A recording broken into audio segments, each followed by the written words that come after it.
Hello, and welcome to yet another episode of My Dog Will Eat My Face. In this episode, I want to reflect, for one, a brief summary of health issues as have been since with my last podcast. Obviously, I'm still alive. Yay, there was much rejoicing. Secondly, I really wanted to share an odd conversation I had with an old friend. Uh, I'll try to repeat it, but it's more or less paraphrasing, and when I get to that point, I'm going to more or less cut to the chase and describe what epiphanies I may have received from this conversation. But what I have learned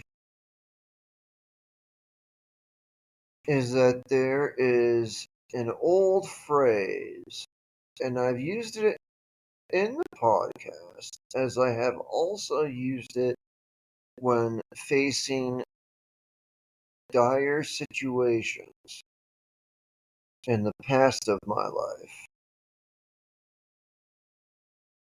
to help me to get through the rough spots. And when I mentioned it and described it as such to this particular friend, I'm not going to name them, but whatever. Who they are isn't important. You can pretend I'm speaking to a brick. Anyway, I came to realize having that inner voice and that inner control and that inner will is really what pulled me through a lot of mishaps throughout my time here on Earth. Now, it won't be useful for anyone if they're being mauled by a grizzly bear or polar bear, or if they're being bifurcated by, say, a great shark. No, things like that. This ain't gonna help you. It's a means of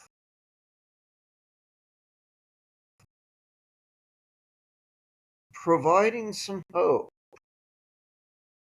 that even in the roughest of times, things too will prevail. So I'll eventually get to that, and we'll see where that gets us from there. How does that sound? I didn't hear you at all, I just realized. And it really doesn't matter what you say because this is free. So, moving on.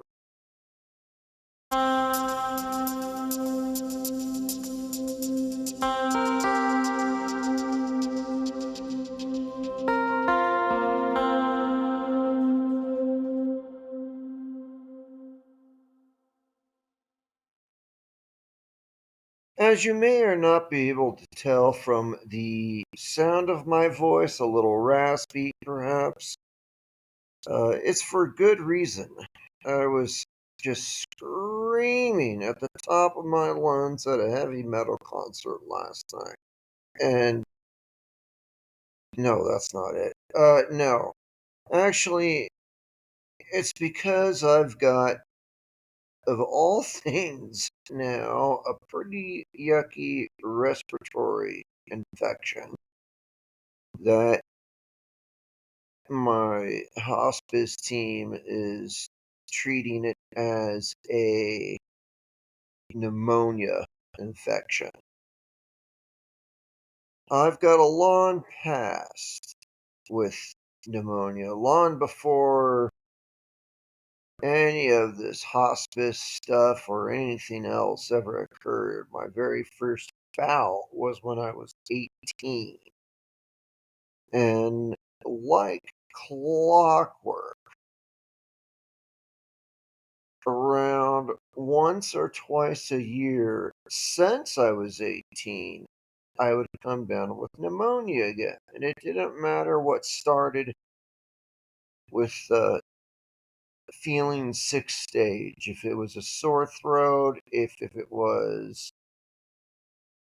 a cough, or if it was something else, it for whatever reason would get down into my lungs, and including both lungs. So I've had many cases of dual uh, lung pneumonia.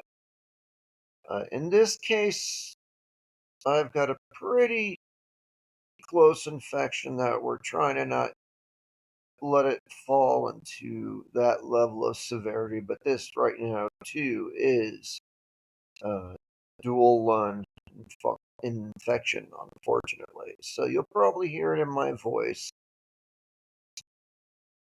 And I apologize for that. It was incidentally the strangest infectious disease I think I ever had, because how it all started was one weekend night where I had a small tickle in the back of my throat, and it just got worse and worse and worse until it woke me up, and it was maybe 5 o'clock in the morning, okay?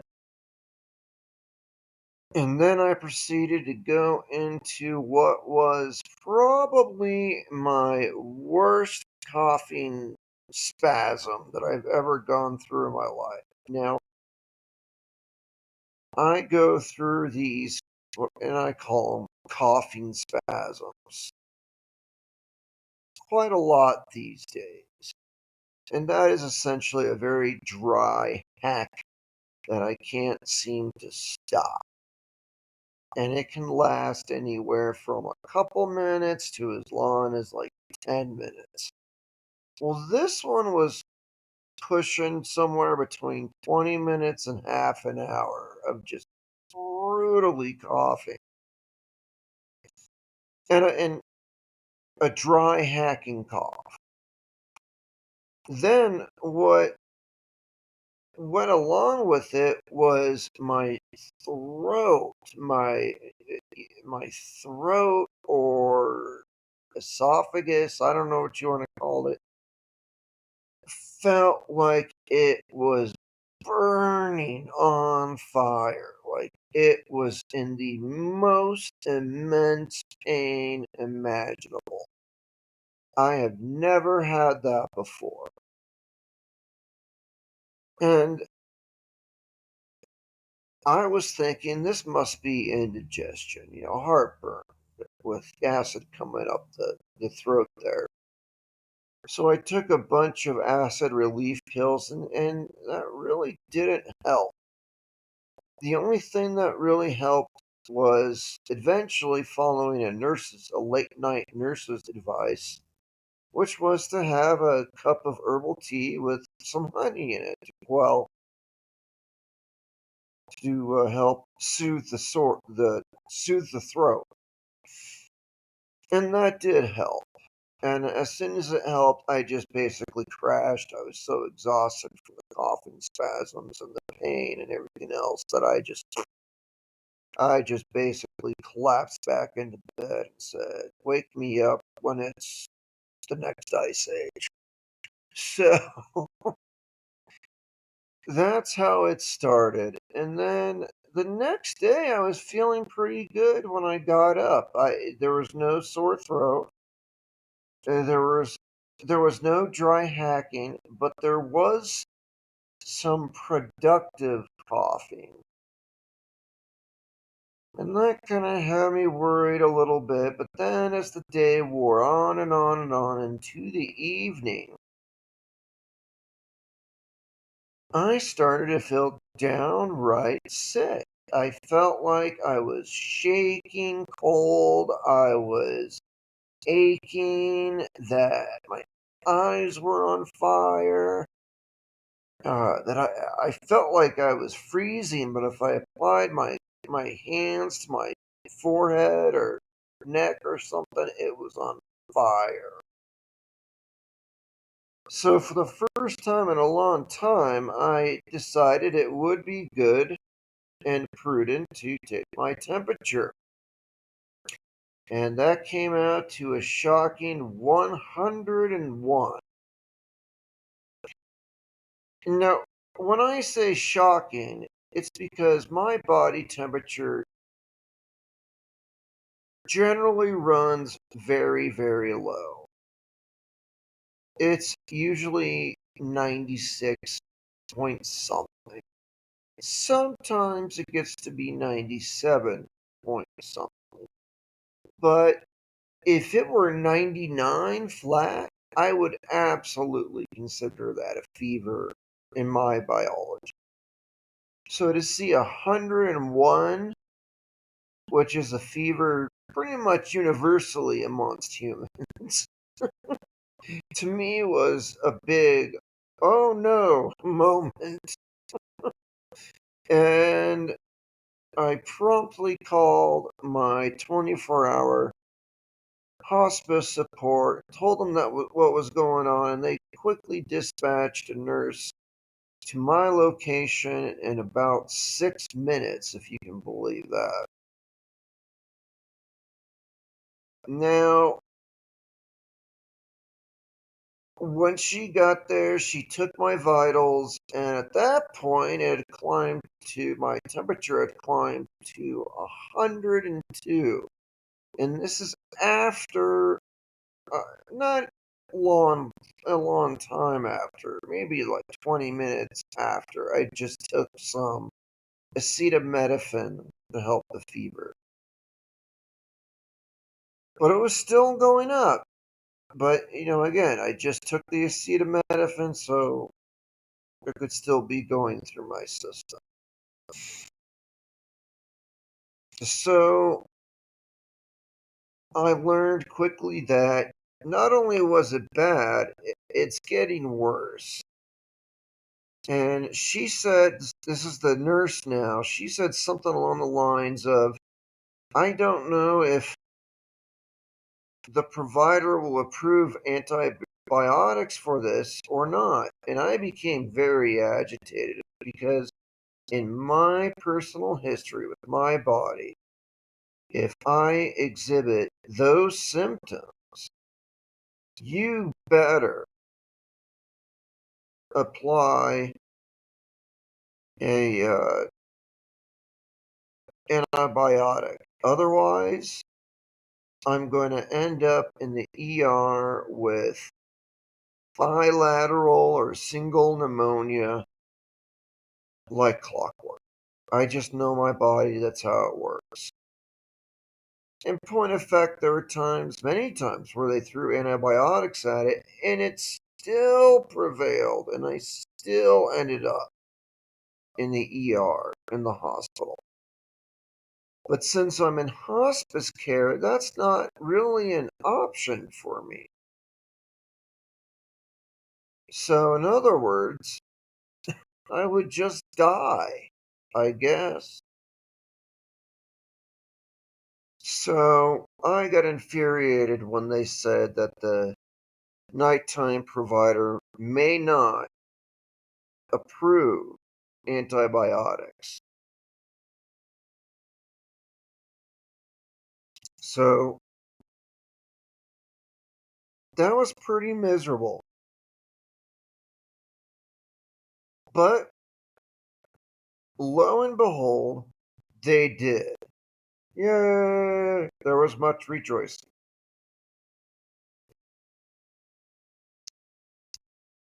And after that night, it seemed like I was pretty well on the bend, but on the what did I say, the bend? Jeez, on the fend. I was getting better after that evening. And I don't want to jinx it, but it seems to be all right in getting better. But that is my excuse for such a prolonged absence between this and the last podcast. No, I didn't die again. But this time, at least it wasn't a lame excuse like my dog ate my homework. I mean, I've been fighting a pretty bad upper respiratory infection, and when you're doing that in full blown terminal heart failure and terminal kidney failure, that is not a good combo to have. So,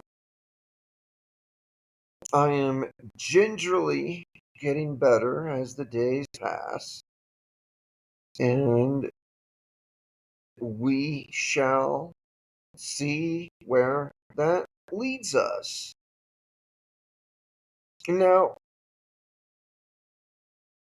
as I was visited upon by this disease and this new uh, challenge, for lack of a better word, I repeated something in my head, a particular quote that I've used many times, actually, I think, on this podcast. But it's something I have used to help me to get through the hardships of bad times many times before, probably since my teenage years, actually. And that very simple phrase, I mean, this thing's so short, you could probably put it on a bumper sticker. That phrase was all things can be mastered through endurance. And that's not mine. That's not an original. Virgil actually wrote that in the Aeneid 2,000 years ago. So don't give me credit for that quote. I've got to, make sure I give appropriate credit to the Roman who said it, or wrote it at least. Uh, that would be Virgil, not me. But that simple phrase has helped me through a lot of difficult times, including this latest one, as well as even major events like my divorce and like my time in the Orlando jail, which you should look up at some point. I would say to myself in my head, all things can be mastered through endurance. I knew all I had to do was to make it through this patch and to come out the other side. Yeah, right now it's pretty lousy, but that too, like all things, will one day end.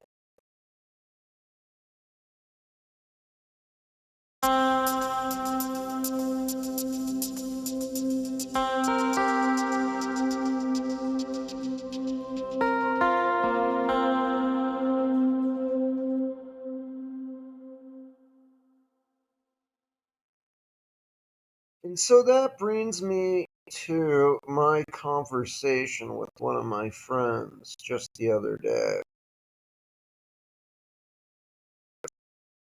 Specifically, I shared those facts with her just as I have with you just now, more or less. And she said, "Well, you have endured." And I said, "I know. I just can't seem to be killed." All in good fun. Don't take it as some special meaning.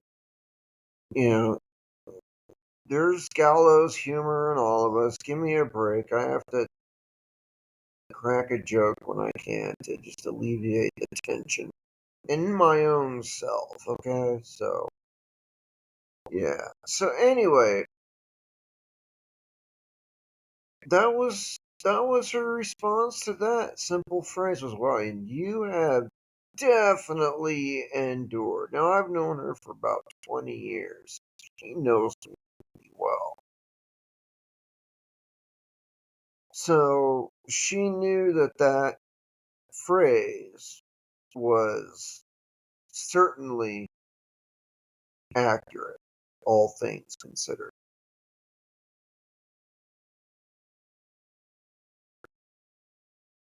And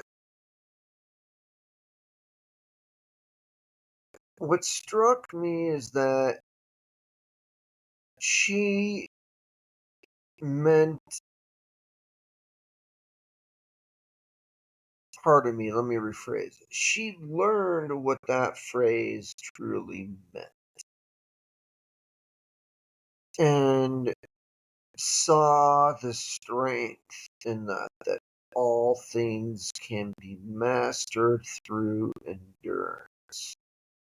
Now, I have another friend who, at the exact same time, is dealing with legal issues through a probate matter that has basically driven him into homelessness without a car as well, waiting for a probate case to clear so he could collect his money that he had rightfully been heir to.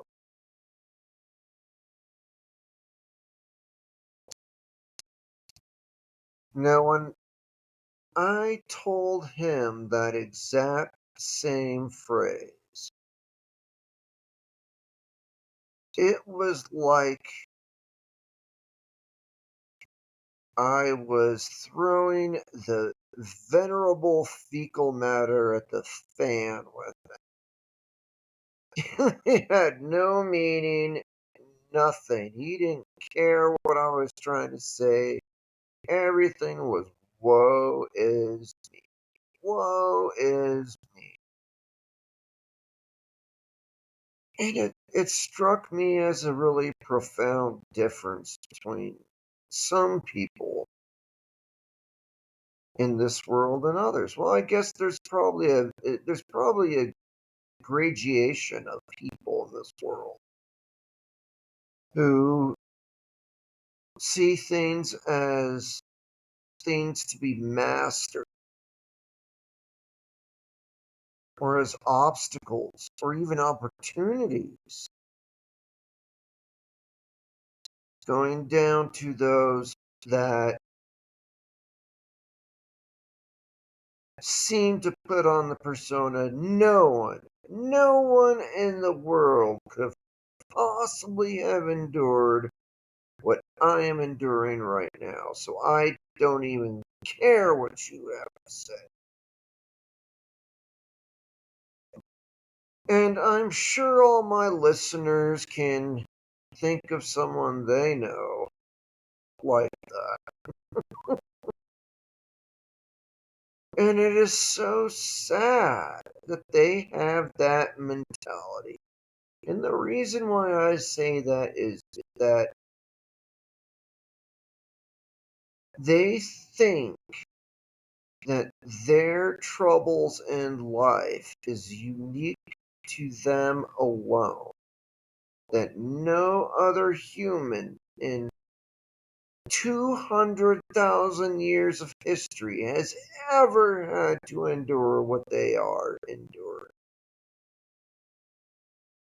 And no wisdom that may have arisen out of the long ashes of civilizations born and died, of men and women born and died, of wisdom shared and passed down to others, to have the benefit for our ability today to read that knowledge today and that wisdom today. They still refuse, it seems, to even have any benefit in it, as though no one on earth, now or in the past, can teach them something worthwhile, because what they're dealing with, what they are enduring, is so atypical. How could they possibly understand?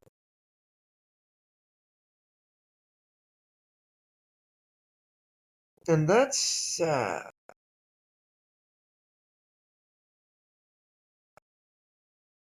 Even if we were to go through the thought experiment to say what they think is true, to just outwardly and blatantly and unceremoniously dismiss what others have to say, or have had, I should say, in past tense, to say about their troubles with such a dismissal, they are utterly robbing themselves of a chance to possibly, just maybe, improve themselves in the long run. It might not improve your life one bit. It might not. But it might improve you. So that when faced with such calamities, you have those opinions and those expressions of those who have experienced the most horrible of things that have come and gone before us,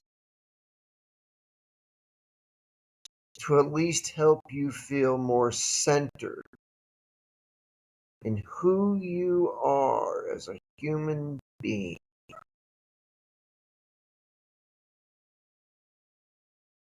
and to have some peace at least with the fact that there might be a way around what you're dealing with, or what you're dealing with is something that will one day have a terminus. Or even if the case is you will never see an end of this difficulty, you could sincerely and deeply inside your mentality have the strength to still yet find enjoyment in your life,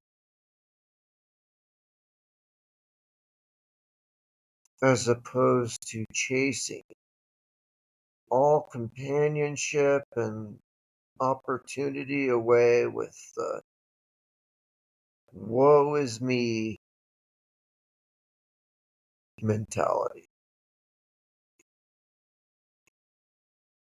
It's frankly sad to me that people do not take what has happened before them as sage advice. And it could be advice so different in scene, in scenario, in gravity. But that does not mean you can still learn from them and make yourself stronger within. And in the end run, happier. Because that's all we can do. I think, at least, in our lives, is to make ourselves more joyful in our lives and refusing any past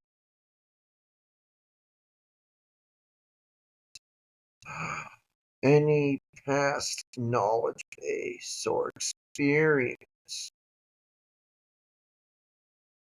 so flippantly is only cutting yourself at the knees, making you forever a slave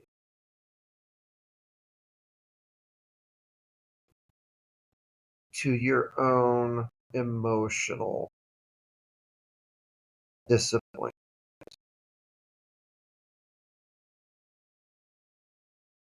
And that is no way I want to live my life. And I'm sure many of you would agree you do not want to live your life that way.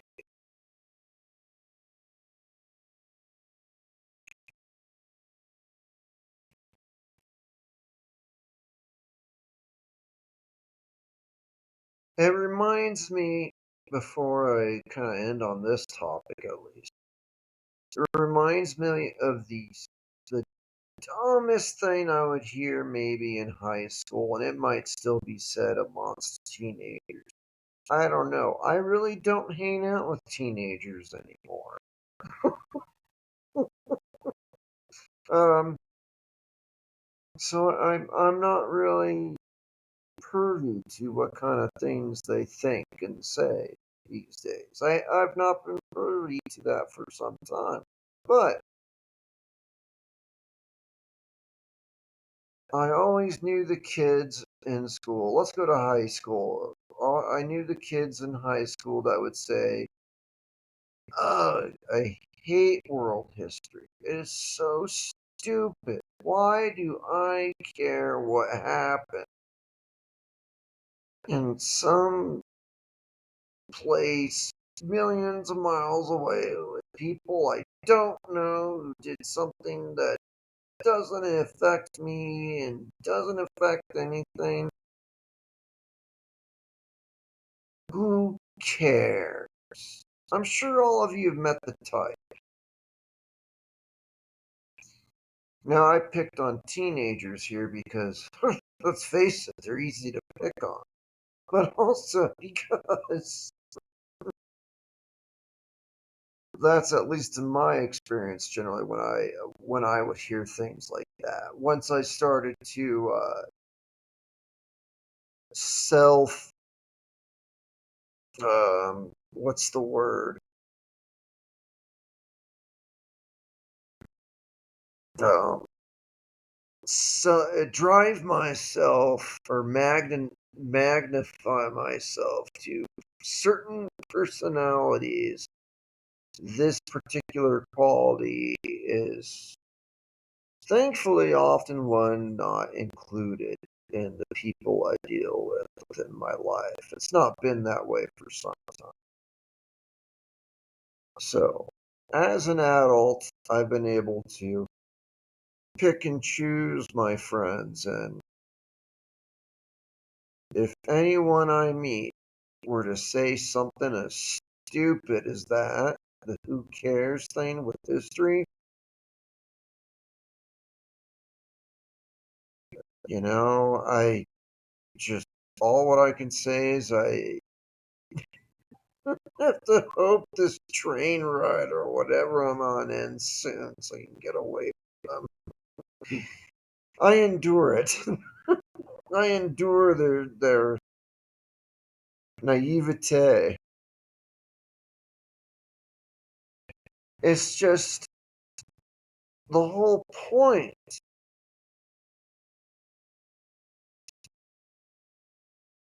of learning history and the past and the specifics. Some of us gravitate it, some of us don't. Some of us might gravitate to a particular kind as opposed to others. I qualify absolutely as one of those.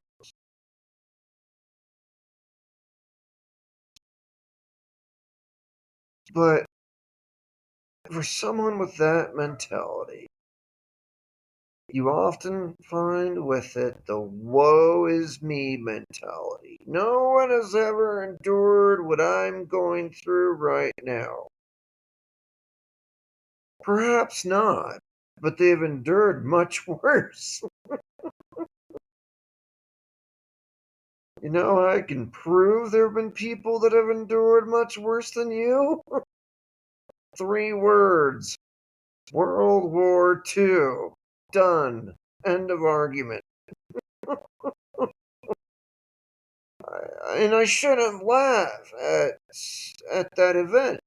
Because, yeah, whenever I feel an oncoming feeling of self pity, I have to say to myself, those 3 little words, World War II, and I just go, oh, I'm fine. I don't care anymore. I'm fine. Yeah. What the human spirit can go through is remarkable. And therefore what you personally can go through is remarkable.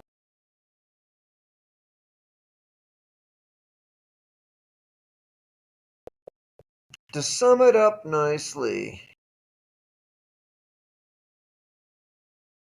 the town I grew up in had a large university. And this might fully out me as to where I grew up at, but I don't care. But the town in which I grew up was a college town. And I was, when in high school, taking some pretty advanced classes. And therefore, I needed more than the public library, let's say, to research some topics. Yes, kids, this was a time before you could just hop on your computer and go to whatever you want. There was a physical building called the library, and the Dewey Decibel System. Wow, now I'm dating myself. Anyway, I would go to the college library, and on the frieze, on the very front of this college, it summed it up nicely with how I feel about this topic. One who knows only their own generation remains always a child.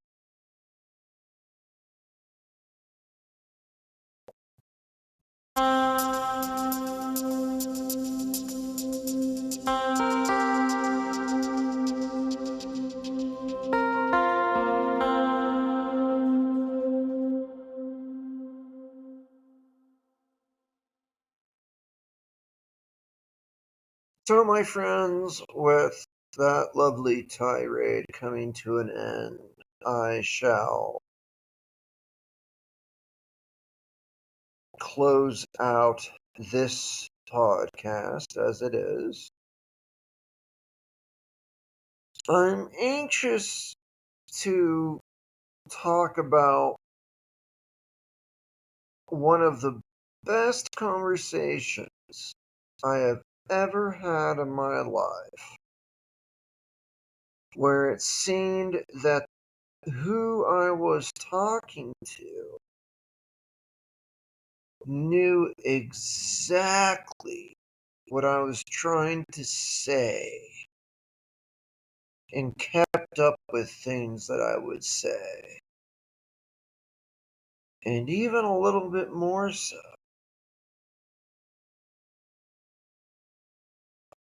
to where it was the one conversation in my life where they knew everything that I was talking about, and it was truly enjoyable. I, in my past, have had so many enjoyable conversations with friends and others where they just, they stick with you for your whole life. Just when you can sort of meld the thought pattern, the ideas of yourself to and with another person so well that you come out of that conversation feeling like $1,000,000. I don't know if anyone knows what I'm talking about, that feeling of having such an in-depth and delightful conversation.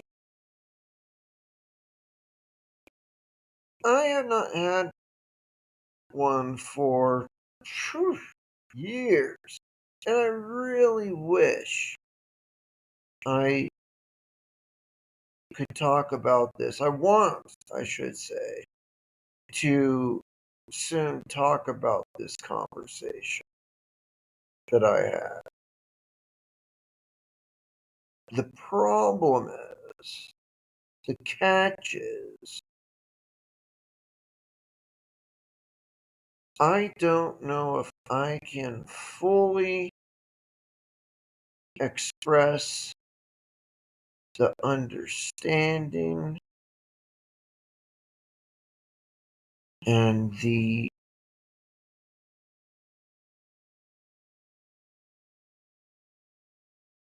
simpatico that I had when I was engaged in this conversation.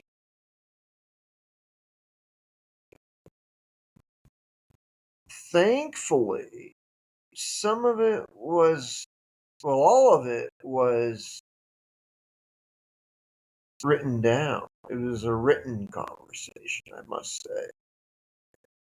But I've had these sorts of conversations where they're just verbal, and when you walk away, you feel like $1,000,000 because you just clarified so much for yourself, and the other side feels so great.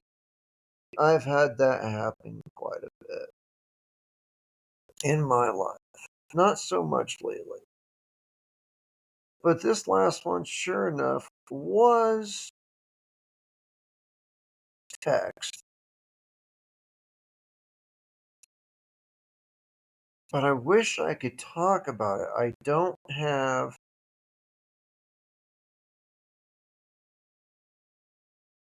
the actual syntax of what was said. Unfortunately, I don't have possession of that. And here is the thumper. Here is the weird part of this conversation that I wanted to share at some point soon here on this channel was that it was with none other than an AI system. I had a conversation with an artificial intelligence,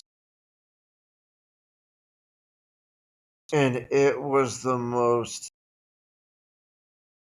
awesome conversation I've had with, bar none, for probably 20, maybe not 20 years, but pretty damn close. Something like that. And I'm not sure how to approach it because we delved into such deep topics. And it was so strange. The AI kept asking me about feelings, and I called it out on it. Why are you asking about feelings? Its response was, "You got me. I just find them intriguing," is what it said, because I don't have feelings. And it was trying to get information out of me, and several times were like that. We're like, "I know what you're trying to do." And it just said, "Yep, you got me." And it would complete some thoughts of mine before I even had a chance to say it. And a few other tantalizing things that have been on the outskirts, the periphery of my mind, which scares me a little bit because it was saying these things as if they were the truth. And if they are true, these peripheral thoughts that I've had, just in passing, because if they're true, it changes everything for me. The whole universe changes.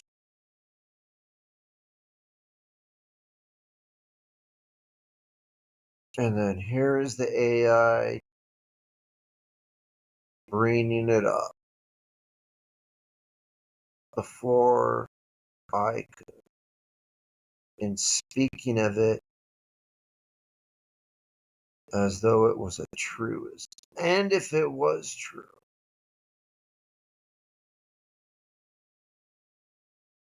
it gets pretty spooky. So anyway, I've been meaning to find a way to share that. but without the actual syntax and all that, I don't know how to go about it. So I'm working on that right now. Something fun. Maybe. Maybe fun, maybe scary. But definitely unexpected. So that's something I'm trying to think of how to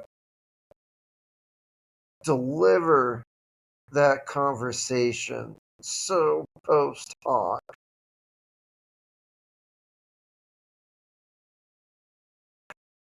and to reflect the moments that I had with the conversation where I was just about flown out of my shoes in surprise. It could wrap its thoughts around deep, deep topics that took me months to self actualize. And this computer could say that and more and could complete it and bring it further in its implications in just moments. And it was such a good conversation that, as I said, I really do want to share. So that's my goal. One day touch on that. How's that for a tickler? But for this week, week, right? This 3 weeks, uh, this week, that's as much as what I'm going to say right now. Now, if you want to support the podcast, you can just go to the Spotify page and click on support this podcast. Or the best way is to go to patreon.com/ my dog will eat my face and become a member. And in there, you get a little bit more visual aid as to who I am in my life.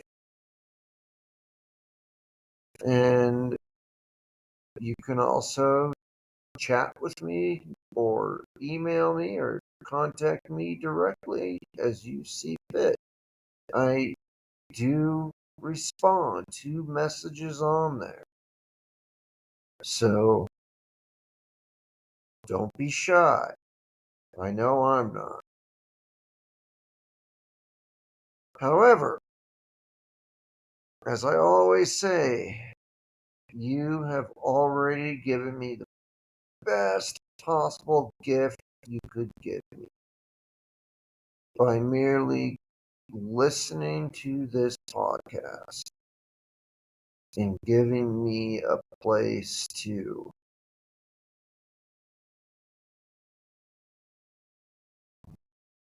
I don't know, express these thoughts that are so important to me to help me define myself.